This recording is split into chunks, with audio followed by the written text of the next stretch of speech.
Tai laba diena visiems, labai smagu be galo tiek daug čia matyti. Turbūt netgi tada visos konsultantų vietos būna užimtos, čia nebūna tiek žmonių, kiek čia yra šiandien. Tai labai džiugu ir tai rodo, kad tai yra svarbi tema ir svarbi naujiena, ką norim jums papasakoti. Tai visų pirma, sveiki atvykę į Lintel kontaktų centrą.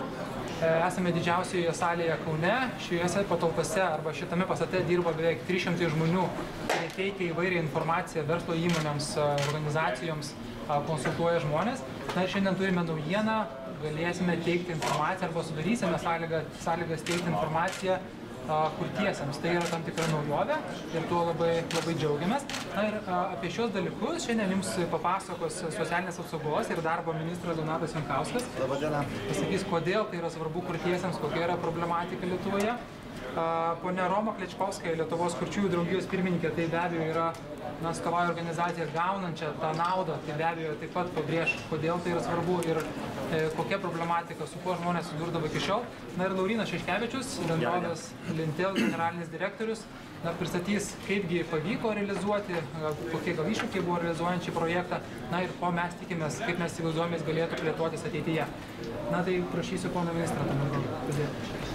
Tai laba diena, iš tikrųjų smagu, kai galim kalbėti apie geras žinias ir geras naujienas, prasidedančius naujus projektus, kurie tikrai tuo nebejojame nei vienas, turbūt ir čia esantis, ir kiek teko bendrauti projektų segmenės klausos negalią turinčių žmonių gyvenimo kokybės pagerinimo tikrai reikia. Ir šiuo atveju startuojant naujam dalykui, kaip eksperimentiniam projektui, jis būtent šiandien ir čia prasideda, tai yra ilgesnio kelio pradžia.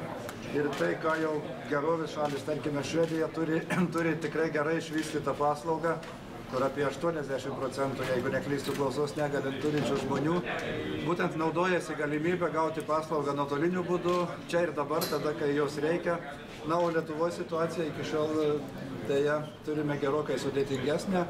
Ir jeigu beveik 7000 klausos negalią turinčių žmonių yra aptarnaujama arba jiems padeda gestų kalbos vertėjų centrai, tokie yra Lietuvoje 5, Vilniuje, Kaune, Klaipėdoje, Panevėžyje ir Šiauliuose. Ir apie 100 gestų kalbos vertėjų, iš tikrųjų galintys padėti žmonėm su klausos negalia tvarkyti savo reikalus savivaldybės, valstybės įstaigos, ar tai būtų poliklinika, sveikatos apsaugos įstaiga, ar tai būtų savivaldybė, ar bet kokia kita įstaiga, tai neretai tenka užsirašius į eilę laukti ir keletą dienų. Šito projekto sėkmė, taip tikime, kad vis tik tai parodys ir įrodys, kad toliau jau plėtojant nuo naujųjų metų yra numatomas ir antras etapas, jau ne tik tai mobiliuoju 3G ryšių skambinant ir kas bus ir dabar pademonstruota, kaip natūrai veikia, bet jau ir pagal interneto atskiras programas. Tai iš tikrųjų džiaugiuosi, kad šiandien yra geros pradžios įvykis, džiaugiuosi, kad Lintel kompanija vis tik tai ryžosi ateiti į tokį būtent socialinį projektą ir drąsiai sudalyvavę, tikiu, kad drąsiai ir realizuos tai, kas šiandien prasideda. Na, ponia Roma, kaip jums atrodo, kodėl tai yra svarbus projektas? Šitas projektas iš tikrųjų Europos šalyse nėra jisai naujas, veikia ne tik Švedijoje, bet veikia daugelį Europos šalių jau keletą metų ir jis gana populiarėja. Ir džiugu, kad mūsų Lietuvoje tokia linija bus įdiegta. Pirmiausia, tikrai didelis ačiū tarimas neįgalių departamento direktoriai gerbiamai Palušieniai, kuri bando tas paslaugų kokybę įdiegti ir Lietuvoje. Iš tikrųjų, iki šioliai kurtysis turėdavo važiuoti į centrą, užsiregistruoti, paaiškinti situaciją, paskui sutartų laikų vėl važiuoti į tam tikrą vietą. Tai palengvins paslaugų gavimą ir teikimą tiek vertėjų ir pačiam kurčiajam. Tokia linija ateityje būtų labai didelis noras, tikslingas noras įdiegti ir kaip psichologinė pagalbos linija.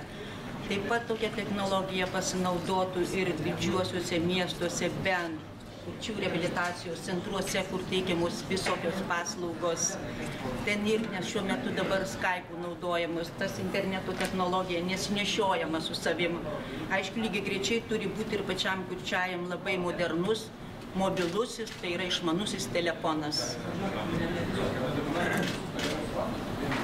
Na ir Laurynas Šeškevičius papasakos, kaip pavyko tai realizuoti ir kaip tai veikia šis sprendimas. Ministrė, pirmininkė, miela žiniasklaida, sveiki, dar kartelį pasinaudosiu progą pasveikinti visus vykus į Lintel, vienam iš 6 mūsų kontaktų centrų, kuriuos turim išsidėsčiusius per visą Lietuvą. Darbuojasi juose apie 1000 žmonių, dalį jų matot ir čia. Ir džiaugiamės, kad šį kartą tenka sudalyvauti tokiai tarsi net ir socialiniai misijai, pradedant teikti naują paslaugą ir panaudojom mūsų galimybės, kurias turime įdiegę savo sistemą bendravimo su klientais, tai yra galim bendrauti su klientais balsu, galim bendrauti su klientais žinutėmis, galima bendrauti su klientais internetu ir šį kartą jau galėsim pademonstruoti, kaip galim bendrauti su labai specifinė klientų dalimi vaizdu, nes būtent jiems to labiausiai reikia. Ir džiaugiamės, tai buvo mums šioks toks iššūkis, lygiai taip pat, tokios paslaugos neturėjome, teko paieškoti variantų, panaudojom šiuokart 3G technologiją, kada, kaip ponia Roma minėjo, kada turint išmanųjį telefoną, žmogus gali pasiskambinti ir susijungti vaizdu su vertėja, kuri jam padėtų išspręsti klausimus arba rūpimas problemas. O tikimės, kad ne tik verslo įmonės, kurios jau daugiau kaip 20 metų pasinaudojasi Lintel paslaugomis, bet su tokia gražia iniciatyva vyriausybinis sektorius lygiai taip pat pasvarstys, galbūt galima tokiu būdu efektyviau vystyti savo veiklą, geriau aptarnauti gyventojus, klientus, tam tikrą prasme taip pat. Tai džiugu, kad susirinkot ir tikiuosi, Antanai, turbūt eisim pademonstruoti, kaip visą tai veikia. Taip, na tai aš. Čia atsiras vaikus. Bet jūs save matote, va čia toj atsiras. Su kuo kalbat ir...